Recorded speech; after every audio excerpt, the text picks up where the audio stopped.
The submarine surfaced. 12 men climbed into a rubber dinghy. The icy waters of the Norwegian fjord lapped against the hull as they paddled silently toward a shoreline crawling with German patrols. They had no extraction plan, no air support, no backup. Their orders were simple: destroy the power plant, then somehow make it 200 miles across enemy territory to neutral Sweden. What happened over the next 48 hours would turn these commandos into legends and make them the first victims of one of Hitler's most barbaric orders. If you enjoy stories of courage against impossible odds, subscribe to the channel and let us know in the comments where you are watching from. September 1942. The war had been raging for 3 years. Britain stood defiant, but bloodied. After the disaster at Dunkirk, Winston Churchill had called for a new kind of soldier.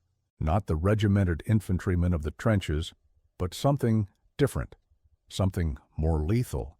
He wanted hunters, men who could slip behind enemy lines, strike with surgical precision, and vanish like ghosts. The Commandos were born from that vision. Selected from volunteers across the British Army, these men underwent training that would break ordinary soldiers. They learned to scale cliffs with bare hands, to neutralize sentries without a sound, to survive for days in hostile terrain with nothing but a knife and their wits. Number 2. Commando had already proven themselves at Vagzo and Saint-Nazaire, raids that had sent shockwaves through the German High Command.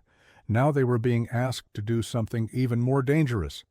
Deep in occupied Norway, nestled at the foot of the massive Svartisen Glacier, lay the Glomfjord hydroelectric power station. This was no ordinary facility. The plant channeled the raw power of melting glacial ice through massive pipelines that dropped nearly vertically from the mountain peaks above. That electricity fed directly into a nearby aluminum factory, and aluminum meant aircraft. Every Messerschmitt, every Focke-Wulf, every Junkers bomber that screamed across British skies carried aluminum in its bones. Destroying Glomfjord would not just be a symbolic blow. It would directly impact Germany's ability to wage aerial warfare. Combined Operations Headquarters in London studied the problem for months. The plant was virtually unreachable by conventional means. Nestled in a remote fjord, surrounded by sheer cliffs and glacier ice, with only one land approach through a mile-long tunnel. A direct bombing raid would likely fail, as the buildings were small targets protected by the surrounding terrain. This mission required boots on the ground. It required commandos. Captain Graham Black was selected to lead the raid. A Canadian from Dresden, Ontario, Black had joined the British Army before the war and risen through the ranks on pure skill and determination. His second in command was Captain Joseph Houghton, a veteran of previous commando operations. 8 other men from No. 2 Commando would join them: Company Sergeant Major Miller Smith, Lance Sergeant Richard O'Brien, Lance Bombardier William Chudley, and Privates John Fairclough, Cyril Abram, Eric Curtis, Reginald Macomb, and Fred Trigg. To round out the team, 2 Norwegian corporals from the Norwegian Independent Company 1, part of the Special Operations Executive, were assigned as guides. Erling Djupdret and Sverre Granlund knew these mountains. They had grown up in their shadows before fleeing to Britain after the German invasion. Now they were going home to exact a measure of revenge. The 12 men gathered at a large country estate in Scotland for 2 weeks of intensive preparation.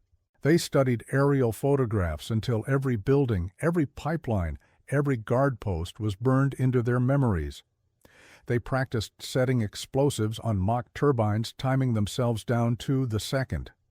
Each man was issued equipment that spoke to the desperation of their situation. Silk maps of Norway and Sweden were sewn into their uniforms. Washi paper maps of Russia, lighter than air and nearly indestructible, were hidden as a backup escape route should Sweden prove unreachable. Norwegian kroner banknotes were distributed for bribing civilians. 2 tiny compasses were sewn into each man's collar tabs. A hacksaw blade was concealed in their belt buckles. Every detail reflected a single grim truth: Once on the ground, they would be entirely on their own. The original plan had called for extraction by a short Sunderland flying boat. The massive seaplane would have swooped into a nearby lake after the raid and whisked the Commandos to safety. But days before departure, that plan was scrapped. The risk to the aircraft was deemed too high. Instead, the men were told to make their way overland to Sweden, nearly 200 miles of enemy-held wilderness. Mountains, glaciers, German patrols, and a civilian population that might be sympathetic or might turn them in for reward money. The Commandos accepted this news with the stoicism expected of them. They had signed up for dangerous work. This was simply the cost of the mission. On September 11, 1942, the Free French submarine Junon slipped out of the Orkney Islands under cover of darkness. Commander Querville, the French captain, had been selected specifically because his vessel resembled a German U-boat in silhouette. If spotted, there was a chance the enemy might hesitate before attacking one of their own. 3 British submarines, Sturgeon, Tigress, and Thunderbolt, provided escort through the most dangerous waters before peeling away as Junon entered the open North Sea.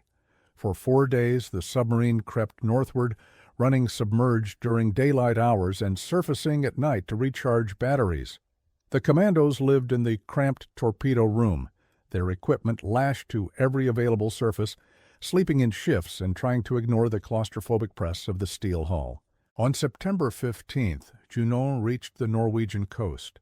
Rising to periscope depth, Querville scanned the approaches to Glomfjord. A fishing boat appeared to be following them. Heart rate spiked throughout the submarine as the crew prepared for an emergency dive. They plunged to the bottom and waited in absolute silence, every man barely breathing, listening for the telltale ping of sonar or the splash of depth charges. Minutes stretched into hours. Finally, Querville risked another look through the periscope. The fishing boat had moved on. Whether they had been spotted and the information reported, there was no way to know. The mission would proceed regardless. The submarine settled onto the bottom of Bjerangsfjord, just south of their target, to wait for nightfall. At 9:15 that evening, Junon surfaced, and the Commandos began loading into their rubber dinghy. The night was cold, typical of September in northern Norway, with temperatures hovering just above freezing. A light mist hung over the water, providing some concealment, but also making navigation treacherous. Captain Black was the first into the dinghy, followed by his men one by one, until all 12 were crammed into the small craft. They paddled toward shore in perfect silence, each man's breath visible in the frigid air. Behind them, Junon slipped beneath the waves and began her long journey back to Britain. The Commandos were now alone. Reaching the rocky shoreline, they dragged the dinghy above the high water mark and concealed it beneath stones and moss. If everything went according to plan, they would never see it again. Each man adjusted his equipment, rucksack, explosives, weapons, rations for several days. The journey ahead would test them to their limits. Before them rose the Svartesen, Norway's second-largest glacier, a frozen wilderness of crevasses, ice fields, and nearly vertical rock faces. Few people had ever crossed it voluntarily. The Commandos had no choice. Captain Houghton and Corporal Grenlund moved ahead as scouts, picking a path through the darkness. The going was immediately treacherous. Loose scree gave way underfoot. Ice-slicked rocks offered no purchase. Within the first hour, they encountered a near-vertical cliff face that would have stopped most climbing expeditions. But these were Commandos. They had trained for exactly this moment. Using pitons, ropes, and raw upper-body strength, they hauled themselves and their heavy packs up the cliff, one agonizing meter at a time. Above them, the glacier loomed like a frozen ocean suspended in mid-wave. What none of them knew was that their presence had already been detected. A German topographical survey party was working in the area under the command of Lieutenant Wilhelm Dana. Earlier that day, Dana had spotted unidentified figures moving across the high ground above Glomfjord. He had found discarded players' cigarette packs and the remains of a small camp. The evidence was unmistakable. Someone who did not belong was in the mountains. But fortune favored the Commandos. Dana's return route to report his findings took him away from their current position. He would not reach Glomfjord until after the raid had begun. The Commandos established a hidden observation post overlooking the power station and spent the daylight hours studying their target. The facility was exactly as the aerial photographs had shown. 3 buildings clustered at the base of the mountain, connected by walkways and service tunnels. 2 massive pipelines, 7 feet in diameter, ran from the peak above down into the machinery hall, carrying glacial meltwater to drive the turbines. Guards could be seen moving between the buildings, but their numbers appeared small. The Germans clearly believed the location's natural defenses made heavy security unnecessary. They were about to be proven wrong. As darkness fell on September 17th, the Commandos prepared to move. Captain Black divided his force into 2 assault teams. The first, led by Lance Sergeant O'Brien and including Lance Bombardier Chudley and Private Curtis, would scale the mountain to reach the high-pressure water pipes. Their task was to blow holes in the pipelines, cutting off the water supply that powered the entire facility. The second team, comprising the remaining 9 men, would assault the power station itself, planting explosives on the turbines and generators. They moved out at 8 in the evening, ghosts in the mountain darkness. But almost immediately disaster struck. A small patrol boat appeared in the fjord below, its searchlight sweeping the shoreline. The Commandos froze, pressing themselves flat against the rocks, becoming one with the mountain. For 20 agonizing minutes, the boat prowled back and forth before finally motoring away. Black made a difficult decision. They would abort tonight's attack and try again tomorrow.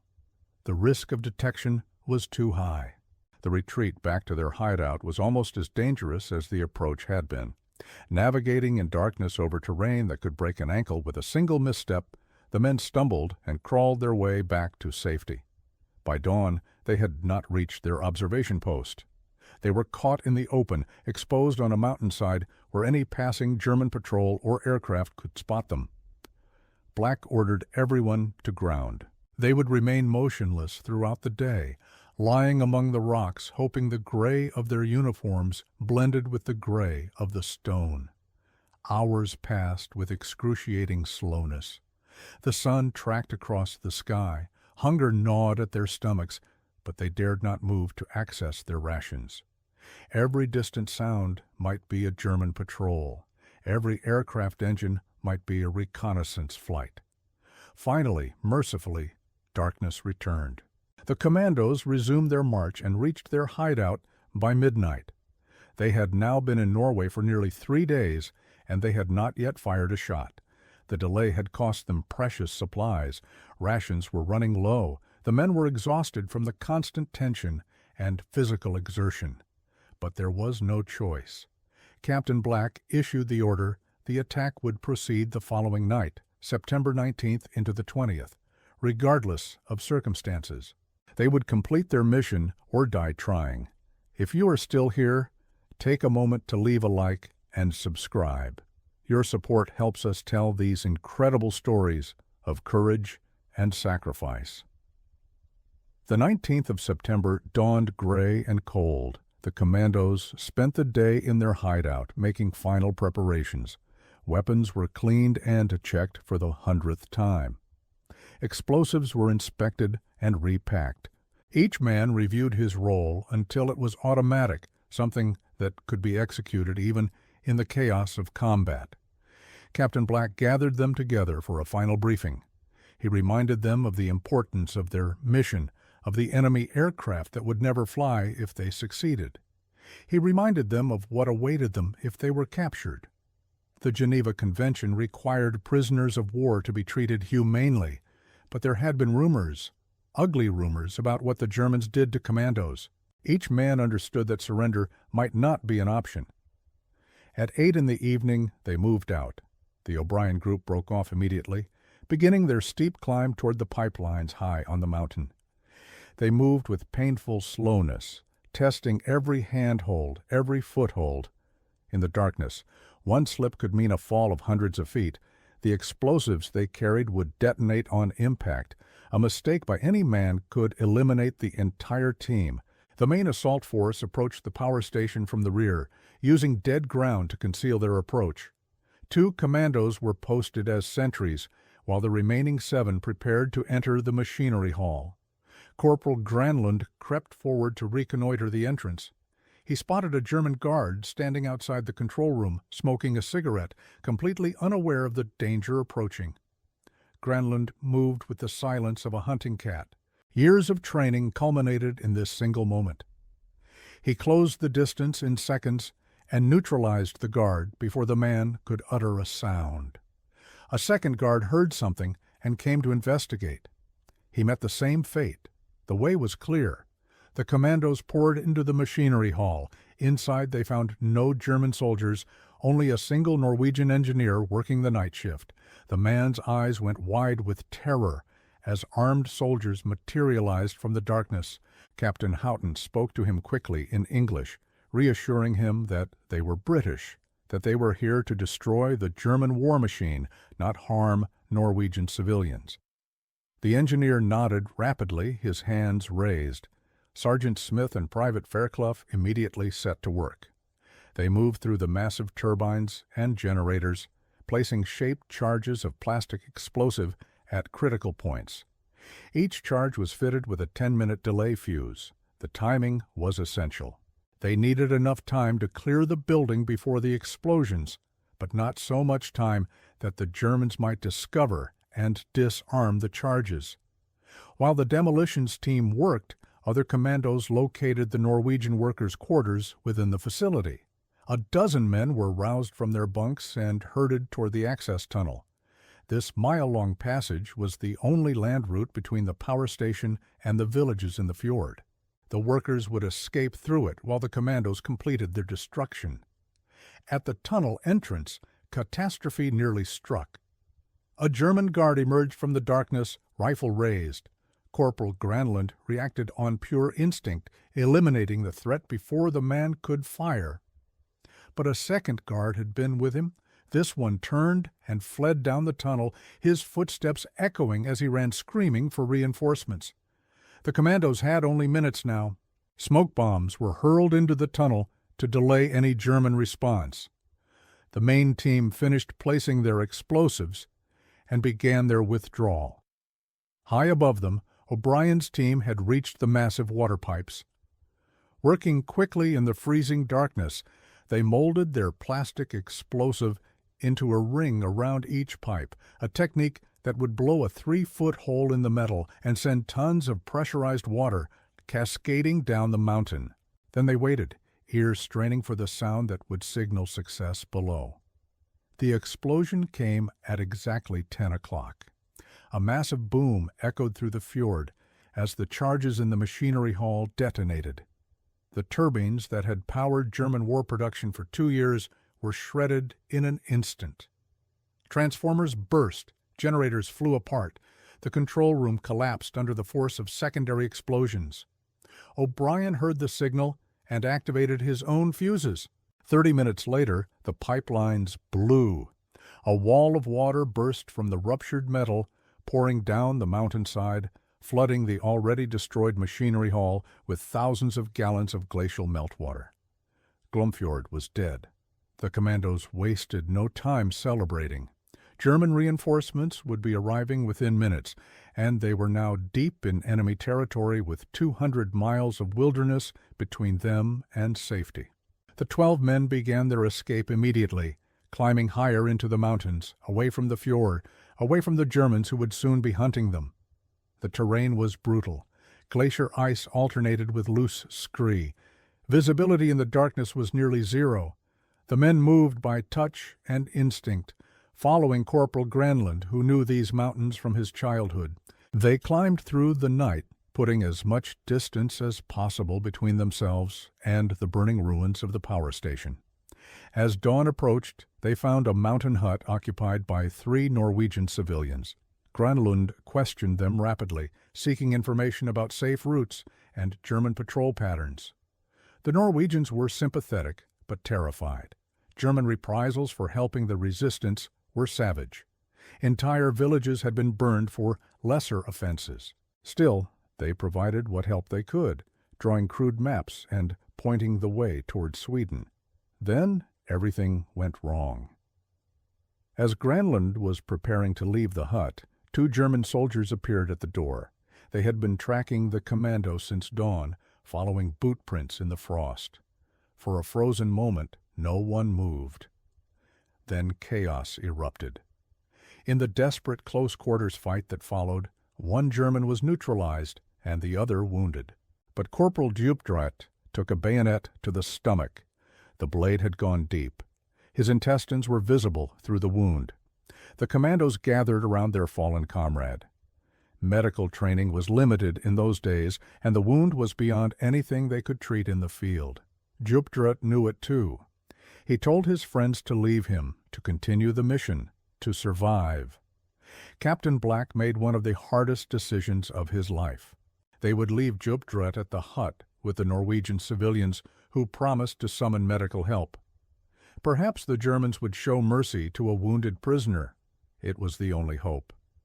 3 days later, Erling Djupdrat would succumb to his wounds in a German military hospital. He was 24 years old. The remaining 11 commandos now faced their greatest challenge. German search parties were closing in from all directions. Aircraft would be overhead at first light. They needed to split up to have any chance of survival. Captain Black divided the force into 2 groups. The first, led by Lance Sergeant O'Brien, included Corporal Granlund, Private Fairclough, and Private Trigg. They would head north around the mountains. The second group, under Captain Black himself, included Captain Houghton, Sergeant Smith, Lance Bombardier Chudley, and Privates Curtis, Abram, and Macomb. They would take the southern route. Both groups set out immediately, moving in opposite directions, each praying that the other would make it home. The O'Brien group moved fast and light. They had shed all unnecessary equipment, keeping only their weapons, minimal rations, and their silk maps. Granlund knew the terrain and led them through passes and valleys that no German patrol would think to search. They traveled at night and hid during the day, burrowing into snowdrifts or concealing themselves among rocks. Food ran out on the second day. They survived on glacier water and sheer willpower. On September 21st, after 48 hours of continuous movement, the O'Brien group crossed the Swedish border. They were immediately detained by Swedish authorities and taken to a refugee processing center. Technically, Sweden was neutral, but their sympathies lay largely with the Allies. After verification of their identities and a brief quarantine period, the 4 commandos were transferred to British custody. Within weeks, they were back in Britain, debriefing intelligence officers about every detail of their mission. Lance Sergeant O'Brien was awarded the Distinguished Conduct Medal.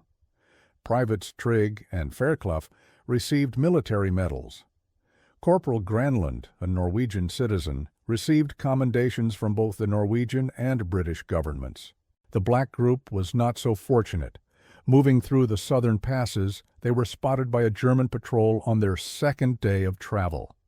A firefight erupted. Captain Houghton took a bullet through his right arm, but kept fighting. The commandos were outnumbered and outgunned. Their ammunition dwindled with every exchange. Finally, surrounded on a mountainside with no possibility of escape, Captain Black gave the order to surrender. They had followed their orders to the letter, not to surrender until all ammunition was exhausted. The 7 captured commandos were taken first to a local German headquarters for initial interrogation. Then they were transported to Germany itself, to the infamous Colditz Castle, the high-security prison for officers and other high-value prisoners. There they were placed in solitary confinement. But even in isolation, the commandos managed to communicate. In one of the most remarkable coincidences of the war, Flight Lieutenant Dominic Bruce of the Royal Air Force was also a prisoner at Colditz. Known as the medium-sized man for his ability to squeeze through impossibly small spaces in escape attempts, Bruce had been placed in solitary as punishment for his latest effort. Through whispered conversations through the cell walls, Captain Black passed his name and the names of his men to Bruce, along with a message for British intelligence. The mission had succeeded.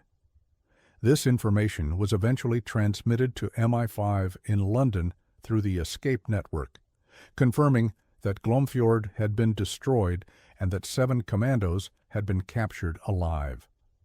On October 13, 1942, the 7 men were removed from Colditz and transported to Berlin. They were taken to the headquarters of the SS Reichssicherheitshauptamt, the Reich Main Security Office, for interrogation by the Gestapo. Gruppenführer Heinrich Müller himself, head of the Gestapo, questioned them one by one. What exactly was discussed in those interrogation rooms will never be fully known, but the commandos apparently revealed nothing of operational value. Their training held even under the most extreme pressure. The men remained in Berlin for 9 days. Then, on October 22nd, they were transported to Sachsenhausen concentration camp, just north of the city. On the morning of October 23, 1942, Captain Graham Black, Captain Joseph Houghton, Company Sergeant Major Miller Smith, Lance Bombardier William Chudley, and Privates Cyril Abram, Eric Curtis, and Reginald Macomb were taken from their cells. They were led to a secluded area of the camp. There, they were forced to kneel. One by one, they were shot in the back of the neck. Their bodies were immediately cremated. The official German report to the International Red Cross claimed that the 7 men had escaped and had not been recaptured.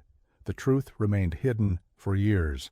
These 7 British commandos were the first victims of Adolf Hitler's commando order, issued just 5 days earlier on October 18, 1942.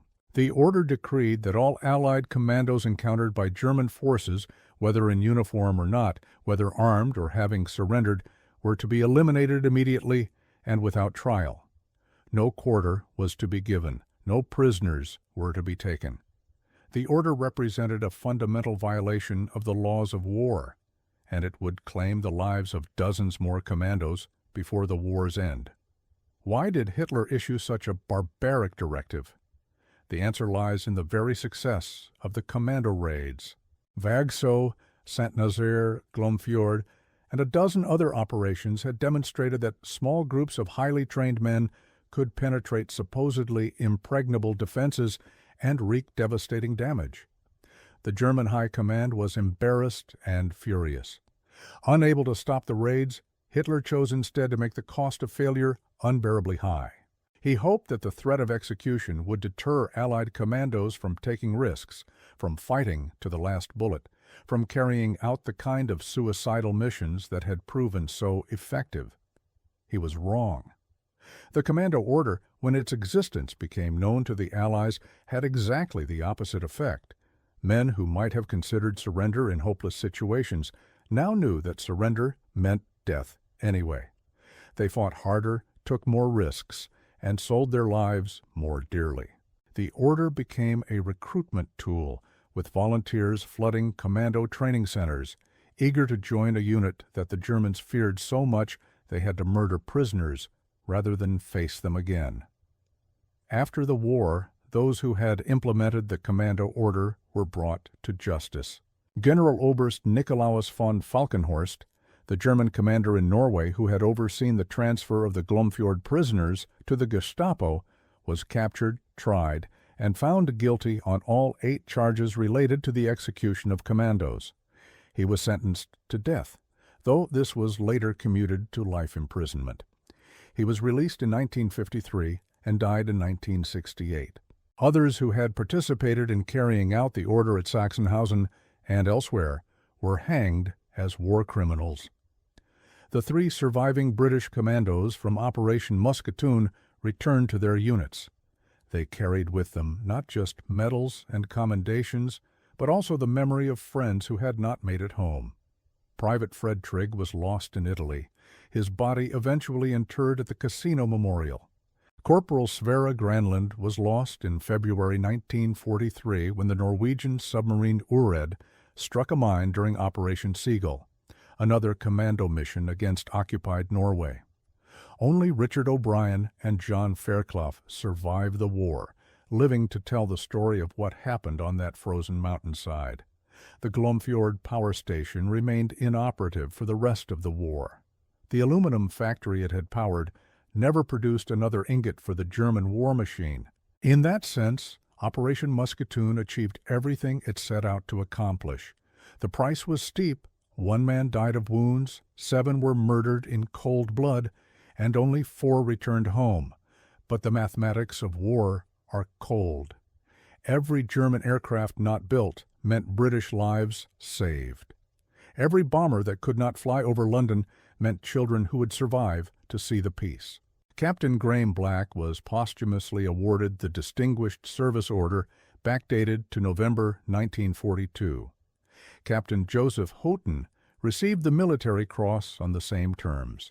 Their names are engraved on the Sachsenhausen concentration camp memorial and the Brookwood Memorial in Surrey, which honors those who gave their lives but have no known grave.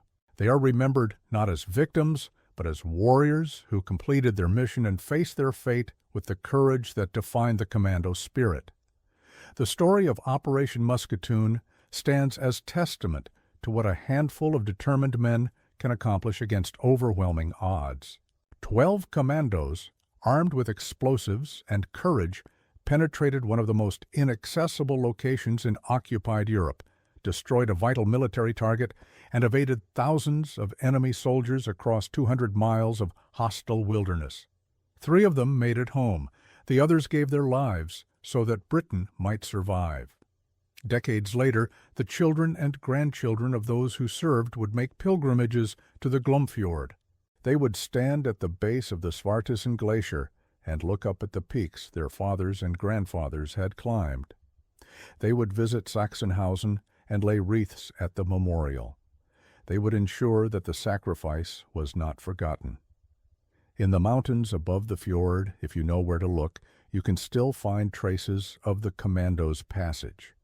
A rusted piton hammered into a cliff face, the remains of a camp concealed among the rocks. Silent testimony to the 12 men who came to strike at the heart of the enemy and paid the ultimate price. If this story has moved you, please subscribe to the channel and share it with others who appreciate tales of extraordinary courage. Leave a comment with your thoughts on Operation Muscatoon and the men who carried it out. History remembers those who remember, and these commandos deserve to be remembered forever.